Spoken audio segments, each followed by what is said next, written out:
राजगडाच्या दिशेने निघालेला एक बलदंड सोंडेवरील हे नागमोडी बांधकाम म्हणजे एखादी सळसळणारी नागिन.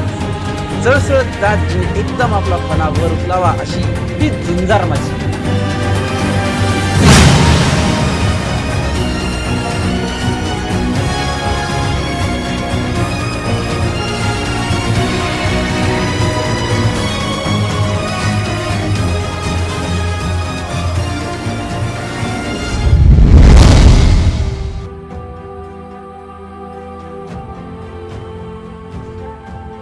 झुंजार माचीच्या दोन्ही बाजूला खोलकडे आणि डोंगराच्या या धारेवर 2 टप्प्यांमधील माचीचे बांधकाम, ज्याला चिलखती बुरुजांनी आणखी भक्कम केले आहे. तिचे वरून दिसणारे दर्शन जितके पोटात धडकी भरवणारे, तितके तिच्या अंगाखांद्यावरून फिरताना दरारा वाढवणारे छत्रपती शिवरायांच्या दुर्गाचे हे असले चिंडिकेचे रूप पाहिले की उत्तरेकडील किल्ल्यांचे आसमानी सौंदर्य यापुढे फिके वाटू लागले.